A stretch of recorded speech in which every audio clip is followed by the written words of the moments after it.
Hey everybody, Peter Zeihan here, coming to you from the southern rim of Upper Lyle Canyon in Yosemite.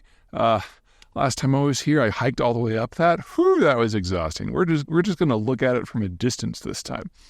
Anyway, today we're going to take another entry from the Ask Peter forum. It's about Taiwan and semiconductors. And the question is, why would Taiwan help relocate any facilities to the United States? Isn't that kind of their guarantee that the United States will come defend them if there's a conflict with China? The short version is not really.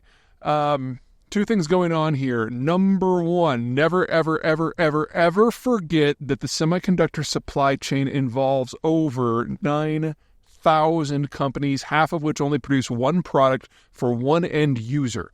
So Taiwan isn't necessarily a strong point in the international supply chain for semiconductors, but there are literally thousands of others.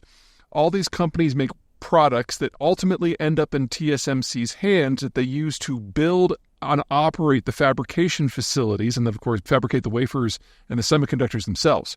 So you can have any number, literally thousands of problems around the world that shut this whole thing down.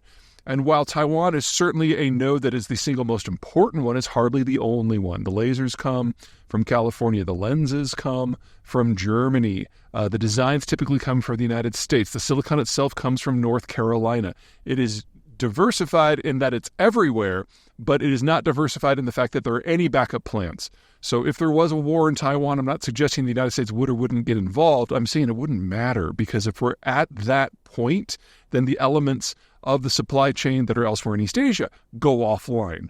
So intervening in that war doesn't solve this particular problem. The second issue is that Taiwan's not stupid. Taiwan is building fabrication facilities in the United States in order to please the United States. But as with everyone who cut a deal with Donald Trump, they kind of pulled the wool over his eyes. They basically flattered him and said, yes, we'll build a semiconductor fabrication facility in Phoenix. It'll build sub-3 nanometer chips, which are at the time the best in the world.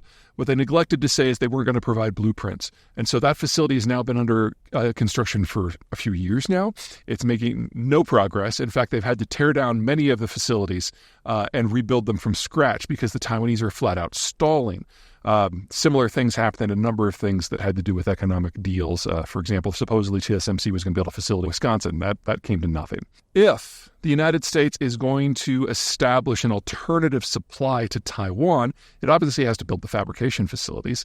And the leading candidate for that right now is Intel. Intel is absorbing some new technology from the Dutch lithography company ASML, which is actually more advanced than what the Taiwanese are using. And they're hoping to have that online in Columbus, Ohio within a couple of years. And if that works, we're talking about Intel not simply being able to match the technological level of TSMC, but maybe leapfrogging it a little bit.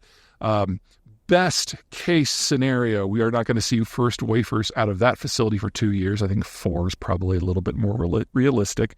And those won't be the 1 nanometer chips that Intel has started discussing, although the new technology does look very promising.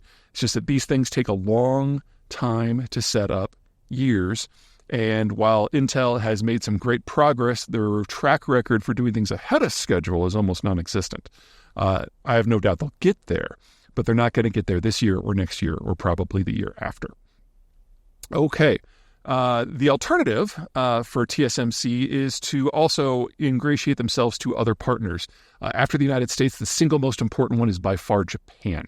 And they have started building fabrication facilities in Japan that are ahead of schedule, unlike the Phoenix facility, because Japan didn't ask for the cutting-edge stuff. They just asked for stuff that would help with their automotive industry. So you're talking about chips that are poorer quality than 10 nanometers, which is kind of the threshold for the really, really good stuff. So that facility doesn't threaten TSMC's business model. It allows them to solidify their strategic alliance with Japan, and Japan, of course, has the second most powerful navy in the world. So if there is a Taiwan war, Japan will probably actually be there before the United States. So sound decision-making from the Taiwanese on both deals with the United States, which they're reneging on, and deals with the Japanese, which they are not. The end.